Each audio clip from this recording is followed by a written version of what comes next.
ওম নমঃ শিৱায় নমস্কাৰ সকল পুনে এটা গুৰুত্বপূৰ্ণ ভিডিঅ'লৈ স্বাগতম জনাইছোঁ। বৃশ্চিক ৰাশি জাতক-জাতিকাসকলৰ 2026 চনৰ মে' মাহটো কিদৰে পাৰ হ'ব, কেনেধৰণৰ প্ৰতিফলন দেখিব, কেনেধৰণৰ সাৱধানতা অৱলম্বন কৰিব, সকলোখিনি তথ্য আপোনালোকে আমাৰ এই গুৰুত্বপূৰ্ণ ভিডিঅ'টোৰ জৰিয়তে জানিব পাৰিব। 2026 চনৰ মে' মাহৰ ৰাশিফল অনুসৰি এই মাহটো বৃশ্চিক ৰাশিৰ লোকসকলৰ বাবে মধ্যমীয়া দেখা পোৱা গৈছে। পৰিৱৰ্তন আৰু সুযোগৰ মাহ বুলি কৈছে। বিশেষকৈ এই মাহত আপোনালোকৰ সপ্তম ভাগত শুক্ৰ আৰু বুধৰ বিশেষকৈ আপোনালোকৰ যি সংযোগে অংশীদাৰিত্ব সম্পৰ্কীয় বিবাহ ব্যৱসায়িক চুক্তিত শুভ ফল দিব বুলি কৈছে। বিশেষকৈ আপোনালোকৰ মানসিক শক্তি আৰু আধ্যাত্মিক উন্নতি আনিব বুলি কৈছে। একে সময়তে কেৰিয়াৰৰ দৃষ্টিকোণৰ পৰা এই গোটেই মাহটো পুৰণি পৰিশ্ৰমৰ ভাল ফল পাব। আগতে যদি বহুত বেছি কষ্ট কৰিছিল, সেই কষ্টৰ যি অনুকূল যি ফল আপোনালোকে এই মাহত লাভ কৰিব বুলি কৈছে। কেৰিয়াৰৰ ক্ষেত্ৰত চাকৰি বা কৰ্মৰ ক্ষেত্ৰত নতুন কামত আপোনালোকে জড়িত হ'ব, নতুন টীমৰ নেতৃত্ব দিবলৈ সুযোগ পাব। কিবা এটা যদি কামত আপোনালোকে জড়িত হৈছে তাত টিম লিডাৰ হিচাপে কাম কৰিব পাৰিব। ব্যৱসায়ত নতুন অংশীদাৰ বা ডাঙৰ ক্লায়েণ্টৰ সৈতে চুক্তি হোৱাৰ সম্ভাৱনাও দেখা পোৱা গৈছে। একে সময়তে ধন সম্পত্তিৰ ক্ষেত্ৰত ৰৈ থকা টকা পইচা আপোনালোকে ঘূৰাই পাব। পুৰণি বিনিয়োগৰ পৰা সুবিধা লাভ কৰিব বুলি কৈছে। প্ৰপাৰ্টি কিনা বেচাৰ যি ধৰণৰ কথা চলিব এই মাহত, বিশেষকৈ দ্বিতীয় ভাগটো শুভ বুলি কৈছে। 23 মে'ৰ পিছত আৰ্থিক অৱস্থা আপোনালোকৰ পূৰ্বতকৈ বহুত বেছি ষ্ট্ৰং হ'ব, মজবুত হ'ব বুলি কৈছে। পাৰিবাৰিক দৃষ্টিকোণৰ পৰা দাম্পত্য জীৱনত মিঠা বাঢ়িব। টকা পইচাৰ যি ধৰণৰ চিন্তা সেইখিনি কমিব বুলি কৈছে। ইজনে সিজনৰ অনুভৱক বুজি পাব। সংগীৰ সৈতে ভ্ৰমণৰ সুযোগ দেখা পোৱা গৈছে। অবিবাহিত লোকে মাহৰ শেষৰ ফালে বিবাহৰ প্ৰস্তাৱ লাভ কৰাৰ সম্ভাৱনা দেখা পোৱা গৈছে। একে সময়তে এই মাহত কৈছে যে আপোনালোকৰ পুৰণি বন্ধুৰ সৈতে সাক্ষাৎকাৰে মন ভাল লগাব। শক্তি আৰু আত্মবিশ্বাস বেছি থাকিব। এই মাহত নিয়মীয়া ব্যায়াম কৰাসকলে ভাল ফল পাব। ধ্যান প্ৰাণায়ামে আপোনালোকক মানসিক শান্তি দিব বুলি কৈছে। এই মাহত বৃশ্চিক ৰাশিৰ জাতক-জাতিকাসকলে মনত ৰাখিব লাগিব, খং আৰু জেদ ভাৱবোৰ পৰিহাৰ কৰিব লাগিব। মংগলৰ প্ৰভাৱত 15 মে'ৰ পিছত খং বাঢ়িব পাৰে। কথাত কঠোৰতা আহিলে সম্পৰ্কত তিক্ততা বাঢ়িব। গতিকে 11-13 মে'ত তৰ্কৰ এৰাই চলক বুলি কৈছে। খৰচৰ ক্ষেত্ৰত 2026 চনৰ মে' মাহত বিশেষকৈ খৰচৰ ক্ষেত্ৰত পৰিয়ালৰ কোনো বেমাৰ আজাৰ বাবে আপোনালোকৰ খৰচ পাতিব হ'ব পাৰে। গাড়ী মেৰামতিৰ বাবে, সন্তানৰ পঢ়া শুনাৰ ক্ষেত্ৰত হঠাৎ খৰচ বাঢ়িব পাৰে। 20 মে' আগত ডাঙৰ খৰচ আপোনালোকে একেবাৰে নকৰিব। বিশেষকৈ গুপ্ত শত্ৰুৰ ক্ষেত্ৰত সাৱধান হ'ব। কৰ্মৰ ক্ষেত্ৰত কোনোবাই আপোনালোকৰ বিৰুদ্ধে কথা লগোৱা যুজা কৰিব পাৰে। গোপন কথা কাকো ক'ব নালাগে। গতিকে মনত ৰাখিব, এই মাহৰ প্ৰথম সপ্তাহৰ পৰাই বিশেষকৈ চকু কাণ আপোনালোকে মুকলি কৰি ৰাখিব লাগিব। কাকো তৎক্ষণাত বিশ্বাস কৰি যিকোনো কথা নক'ব। ৰক্তচাপ, এচিডিটি, পেশীৰ বিষ, জ্বলা মছলাজাতীয় খাদ্যবোৰ আপোনালোকে পৰিহাৰ কৰিব লাগিব। বাহিৰা খাদ্যবোৰ আপোনালোকে এভইড কৰিব লাগিব। বিশেষকৈ 1 পৰা 3 মে' আৰু 28 পৰা 30 মে' এই সময়খিনিত ভাগৰ আপোনালোকৰ বেছি থাকিব। এলাহ ভাৱবোৰ মনত বেছি আহিব। কেৰিয়াৰ বা ব্যৱসায়ৰ দৃষ্টিকোণৰ পৰা চাকৰিয়ালসকলৰ বাবে এই মাহত আপোনালোকৰ কামৰ যি লক্ষ্য কৰিব। 14 পৰা 20 মে'ৰ ভিতৰত আপোনালোকৰ প্ৰমোশ্যন বা বোনাছৰ আলোচনা হ'ব পাৰে। HR, পুলিচ সেৱা, গৱেষণাৰ বিশেষকৈ চিকিৎসা, ৰিয়েল ইষ্টেটৰ লোকৰ বাবে এই সময়খিনি ভাল। ব্যৱসায়ীৰ বাবে অংশীদাৰৰ সৈতে মতভেদ হ'লে লিখিত চুক্তি কৰক। যদি পাৰ্টনাৰশ্বিপত যদি কিবা এটা ব্যৱসায় কৰিছে, তৰ্ক পেচাল হৈছে, কিবা খেলিমেলি হৈছে, সেইখিনি চুক্তি কৰক, লিখিত চুক্তি কৰক। নতুন অৰ্ডাৰ আহিলে বিশেষকৈ সেইখিনিত টাইমমতে ডেলিভাৰী সময়সীমা আপোনালোকে চাই ল'ব। লোন লোৱাৰ আগত কিন্তু এই মাহত বহুত বেছি ভাবি চিন্তি লওক। লোন লওঁতে বহুত বেছি সাৱধান লওক। লোন এটা তৎক্ষণাত পাব পাৰে, কিন্তু পৰিশোধ কৰাৰ ক্ষেত্ৰত যাৰ যি ধৰণৰ ইণ্টাৰেষ্ট সেইখিনি ক্ষেত্ৰত আপোনালোকৰ বহুত বেছি সমস্যা হ'ব পাৰে। প্ৰেম আৰু পাৰিবাৰিক জীৱনৰ কথা ক'বলৈ যাওঁতে বৈবাহিক জীৱনত সংগীৰ স্বাস্থ্যক লৈ চিন্তা হ'ব পাৰে। তেওঁলোকৰ হেল্থৰ ক্ষেত্ৰত গুৰুত্ব দিব লাগিব। জীৱন সংগীৰ স্বাস্থ্যপাতিৰ ক্ষেত্ৰত গুৰুত্ব দিয়ক বুলি কৈছে। 23 মে'ৰ পিছত পূৰ্ণিমাত একেলগে চন্দ্ৰ অৰ্ঘ্য দিলে সম্পৰ্কত মজুত হ'ব। সন্দেহ আপোনালোকে কিন্তু বৈবাহিক জীৱনত বেছিকৈ নকৰিব। এই মাহত সন্দেহে কিন্তু আপোনালোকৰ বৈবাহিক জীৱনত বহুত বেছি সমস্যাত পেলাব পাৰে। প্ৰেম, পুৰণি প্ৰেম কিছু লোকৰ ঘূৰি আহিব পাৰে, কিন্তু জেদে কথা পাতিলে বিচ্ছেদৰো সম্ভাৱনা আছে। 18 মে'ৰ পিছত কথা পাতিবলৈ ভাল দিন। ভুল বুজাবুজিবোৰ ঠিক কৰাৰ বাবে ভাল সময়। প্ৰতিযোগিতামূলক পৰীক্ষা দিয়া ছাত্ৰ ছাত্ৰীসকলৰ বাবে এই মাহটো বহুত বেছি ভাল। 1 পৰা 15 মে' সময়ত মনোযোগ বাঢ়িব। গৱেষণা, মেডিকেল, আইনৰ ছাত্ৰৰ বিশেষ সফলতা পোৱাৰ সম্ভাৱনা আছে। স্বাস্থ্যৰ ক্ষেত্ৰত উপায় হৈছে প্ৰতিদিনে ৰাতিপুৱা এগিলাচ কুহুমীয়া পানী, নেমু আৰু মৌ আপোনালোকে লগত খাওক। এচিডিটি কমিব। মঙলবাৰে হনুমান চালিচা পাঠ কৰক। খং নিয়ন্ত্ৰণ হ'ব।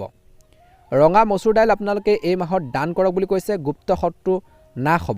মাহৰ আৰম্ভণিৰ পৰা 10 মে'লৈকে ষষ্ঠ স্থানৰ প্ৰভু মংগল গ্ৰহে 5ম স্থানত শনিৰ সৈতে বিশেষকৈ থাকিব আৰু এই সময়খিনি দোষ আৰু বিশেষকৈ অংগৰক যোগ গঠন কৰিব, যাৰ বাবে আপোনালোকৰ যি দক্ষতা আচৰিত হ'ব আৰু আপুনি আটাইতকৈ কঠিন লক্ষ্যসমূহ আগতে সম্পূৰ্ণ কৰিব পাৰিব বুলি কৈছে। 13 মে'লৈকে ষষ্ঠ স্থানত থকা সূৰ্যৰ বিশেষকৈ পাৰাৰ বুহাদিত্য যোগে প্ৰতিৰক্ষা, আৰক্ষী, চোৰাংচোৱা বা নিৰাপত্তা সংস্থাৰ নতুন চাকৰি সুযোগ মুকলি কৰিব। কঠোৰ পৰিশ্ৰমৰ যি ফল লাভ কৰিবলৈ গৈ আছে, এই মাহটোৱে আপোনালোকৰ বাবে ভাল খবৰ কঢ়িয়াই আনিব বৃশ্চিক ৰাশিৰ লোকসকলৰ বাবে। বিশেষকৈ এই মাহৰ দ্বিতীয় সপ্তাহটোৰ ভিতৰত ষষ্ঠ স্থানত উপনীত হোৱাৰ বিশেষকৈ চানে সূৰ্য আপোনালোকৰ চিনিয়ৰসকল আৰু আপোনালোকৰ কঠোৰ পৰিশ্ৰমৰ বিশেষকৈ যি ধৰণৰ ফল সেইখিনি লাভ কৰিব শলাগ ল'ব যদিও আপোনালোকৰ অধিক প্ৰত্যাহ্বানসমূহ কাম দিব পাৰে বুলি কৈছে বিশেষকৈ তৰ্ক কৰাৰ পৰিৱৰ্তে কৰ্মৰ ক্ষেত্ৰত আপোনালোকৰ প্ৰদৰ্শনেৰে সঁহাৰি দিয়াটো ভাল হ'ব জুনিয়ৰসকলে আপোনালোকৰ কঠোৰ পৰিশ্ৰমৰ দ্বাৰা অনুপ্ৰাণিত হ'ব কিন্তু তেওঁলোকে আপোনালোকক স্থিৰ পিছফালে সমালোচনা কৰিব পাৰে আপুনি হয়তো চিনিয়ৰসকলৰ পৰা কিছু গোপন বিশেষকৈ প্ৰশিক্ষণ বা বিশেষ পৰামৰ্শ পোৱাৰ সম্ভাৱনা দেখা পোৱা গৈছে বিশেষকৈ এই মাহৰ তৃতীয় সপ্তাহটোৰ সময়খিনিত আপোনালোকৰ বাবে মধ্যমীয়া 15 মে'ৰ পৰা সপ্তম স্থানৰ সূৰ্যৰ বৃহস্পতি সংগতি বিশেষকৈ এই সময়খিনিত 2-12 গোপন কাৰ্যালয়ৰ ৰাজনীতিৰ পৰা আপুনি সাৱধান হওক সহকৰ্মী আপোনালোকৰ পৰিকল্পনা চুৰি কৰিবলৈ চেষ্টা কৰিব পাৰে গতিকে আপোনালোকৰ অগ্ৰগতি বিশেষকৈ পৰাস্ত নকৰিব বিশেষকৈ নতুন কাম আৰম্ভ কৰাৰ বাবে এই মাহটো হৈছে 6, 7, 12, 13, 14, 25 আৰু 26 নতুন কাম আৰম্ভ কৰাৰ বাবে শুভ নতুন কাম এটা যেতিয়া কাম আপোনালোকে হাতত ল'ব সেইদিনে আপোনালোকে হনুমান চালিসা কৰ্মক্ষেত্ৰত আপোনালোকে পাঠ কৰক কৰ্মক্ষেত্ৰত আপুনি আধিপত্য বিস্তাৰ কৰিব এই মাহত অনুকূল ফলাফল দেখিবলৈ সক্ষম হ'ব এই মাহত নিজৰ মনটোক ষ্ট্ৰং কৰি ৰাখিব লাগিব কেনেকৈ আধৰুৱা কামখিনি সম্পূৰ্ণ কৰিব পাৰি কেনেকৈ কমপ্লিট কৰিব পাৰি তাৰ ক্ষেত্ৰত গুৰুত্ব প্ৰদান কৰক বুলি কৈছে আনৰ কথা শুনি পেলাই যিকোনো সিদ্ধান্ত আপোনালোকে এই মাহত কিন্তু একেবাৰে ভুলতো নল'ব বুলি কৈছে বিশেষকৈ নিজৰ দায়িত্বখিনি সুন্দৰভাৱে পালন কৰাৰ ক্ষেত্ৰত মনোনিৱেশ কৰক এই মাহত প্ৰেমৰ দৃষ্টিকোণৰ পৰা বিশেষকৈ সন্দেহ ভাৱৰ পৰিহাৰ কৰিব লাগিব সন্দেহে কিন্তু আপোনালোকৰ প্ৰেম জীৱনত অলপ সমস্যা বা বিপদ মাতিব পাৰে গতিকে এইখিনি ক্ষেত্ৰত নিশ্চয়কৈ গুৰুত্ব দিব অনুকূল ফলাফল দেখিব বুলি কৈছে বৃশ্চিক ৰাশি লোকসকলৰ বাবে এই মাহটো আপোনালোকৰ কৈছে যে আকৰ্ষণীয় মাহ হ'ব এই বছৰৰ এই মাহটো আপোনালোকৰ ডাঙৰ আশীৰ্বাদ হ'ল আপোনালোকৰ কৈছে যে কৰ্মৰ ক্ষেত্ৰত আগবঢ়াৰ সময় নৱম স্থানত উপনীত হোৱাৰ বৃহস্পতি দিশটো আপোনালোকৰ ৰাশি থাকিব বুলি কৈছে একে সময়তে এই মাহত আপুনি আপোনালোকৰ লিভাৰ আৰু কিডনিৰ বিশেষ যত্ন ল'ব লাগিব স্বাস্থ্যৰ ক্ষেত্ৰত অধিক পানী খাব লাগিব মছলাজাতীয় খাদ্যবোৰ এভয়েড কৰিব লাগিব বুলি কৈছে মানসিক স্বাস্থ্যৰ ক্ষেত্ৰত গুৰুত্ব দিব লাগিব মানসিকভাৱে আপুনি অলপ অস্থিৰ হৈ পৰিব পাৰে গতিকে ধ্যান ৰাখিব লাগিব টোপনিৰ ওপৰত গুৰুত্ব দিব লাগিব বুলি কৈছে এই মাহত মে' মাহৰ ৰাশিফল অনুসৰি বৃশ্চিক ৰাশি লোকসকলৰ বাবে এই মাহটো উঠা নমৰে কিছু ক্ষেত্ৰত ভৰিব এই মাহত সাৱধান হ'লেও কিছুমান ক্ষেত্ৰত নহ'বলগীয়া কিছুমান ঘটনা হ'ব পাৰে সাৱধান হৈ থাকিব চাকৰি হওক বা ব্যৱসায় কামেই হওক কামত যিকোনো ধৰণৰ অৱহেলা বা এলাহৰ পৰা কিন্তু আঁতৰি থাকিব লাগে এই মাহত মে' মাহৰ আৰম্ভণিৰ পৰা বিশেষকৈ কেৱল কাম কাজৰ সমস্যা নহয় পৰিয়ালৰ কোনো বয়োজ্যেষ্ঠ সদস্যৰ স্বাস্থ্যৰ বেয়াৰ বাবেও মনটো অলপ চিন্তিত থাকিব তেওঁলোকৰ স্বাস্থ্য বেয়া হৈ থাকিলে আপোনালোকৰ মনটো বেয়া লাগিব কামত মন নাযাব গতিকে তেওঁলোকৰ হেল্থৰ ক্ষেত্ৰত গুৰুত্ব দিব লাগিব এই সময়ত কোনো বিষয়ক লৈ বিশেষকৈ অৰ্থাৎ এই মাহত কোনো এটা বিষয়ক লৈ পেলাই টপিকক লৈ পেলাই পৰিয়ালৰ সদস্যৰ সৈতে ঘৰুৱাৰ কাৰ্যৰ পৰিস্থিতি সৃষ্টি হোৱাৰ সম্ভাৱনা আছে যিকোনো কঠিন পৰিস্থিতিত আপুনি নিজৰ কথা আৰু আপোনালোকৰ কৈছে যে নিজৰ আচৰণ নিয়ন্ত্ৰণত ৰাখি খং বেছি নকৰিব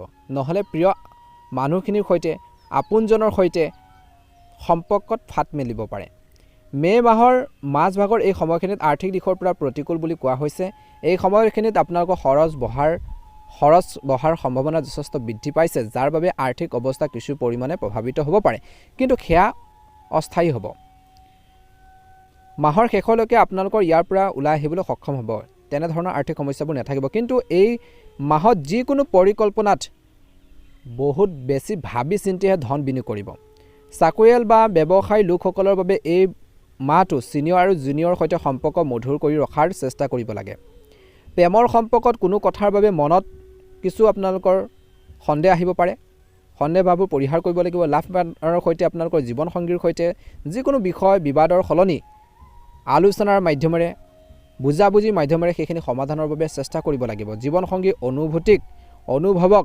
আপোনালোকে সন্মান কৰক অৱহেলা কেতিয়াও নকৰিব বুলি কৈছে কেৰিয়াৰৰ দৃষ্টিকোণৰ পৰা কৈছে প্ৰথমতে কামত অৱহেলা কৰিলে লোকচান হ'ব পাৰে মাহৰ আৰম্ভণিৰ পৰা কামত বাধা আহিব পাৰে মধ্যভাগত সাৱধানে কাম কৰিব লাগিব বুলি কৈছে অফিচত বা কৰ্মক্ষেত্ৰত সকলোৰে সৈতে মিলি থাকক আৰু জুনিয়ৰসকলক সহায় কৰক ছিনিয়ৰসকলৰ কথা আপোনালোকে যিমান পাৰে মানি চলিবলৈ চেষ্টা কৰক মাজভাগত টকা পইচাৰ ক্ষেত্ৰত খৰচ বাঢ়িব চিকিৎসা যাত্ৰা ঘৰুৱা কামত টকা পইচা খৰচ হ'ব পাৰে বাজেটটো আপোনালোকৰ বেয়া হ'ব পাৰে 20 মে'ৰ পিছত অৱস্থা সুস্থিকৰ হ'ব সুধৰিব বুলি কৈছে নতুন বিনিয়োগৰ এৰাই চলিব লাগে বুলি কৈছে এই মাহত কিন্তু ধাৰলৈ টকা পইচা কাকো বেছিকৈ নিদিব পাৰিবাৰিক দৃষ্টিকোণৰ পৰা ঘৰখনত কাৰ্যৰ সম্ভাৱনা আছে ডাঙৰ স্বাস্থ্যৰ বিশেষকৈ যত্ন লওক ডাঙৰ কোনো ব্যক্তিৰ কথা কম কওক শুনক বেছি জীৱনসংগী অনুভূতি বুজিবলৈ চেষ্টা কৰক সন্তানৰ পঢ়া শুনাৰ ক্ষেত্ৰত বিবাহিত লোকসকলে মন দিয়ক বুলি কৈছে লাইফ পাৰ্টনাৰৰ সৈতে ভুল বুজাবুজি হ'ব পাৰে সন্দেহ বেছি নকৰিব খোলাখুলিকৈ কথা পাতক মনৰ কথাবোৰ আপোনালোকে মুকলি মনে আপোনালোকে সেইখিনি কৰক। বিবাহৰ কথা কিছু লোকৰ পিছুৱাই দিয়াটো সম্ভাৱনা আছে।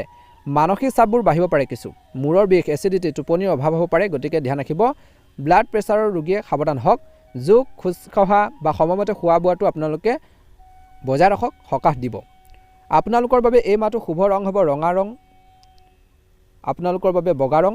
শুভ সংখ্যা হ'ব 9, 8 আৰু 1 আৰু শুভ দিন হৈছে আপোনালোকৰ মংগলবাৰ বুলি কৈছে।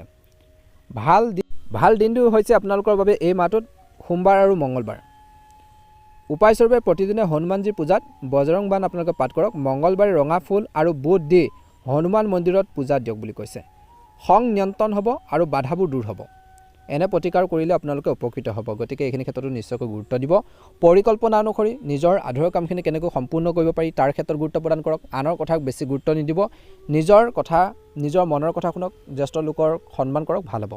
বৃশ্চিক ৰাশিৰ জাতক জাতিকাসকলৰ 2026 চনৰ মে' মাহটো ভালদৰে পাৰ হওক।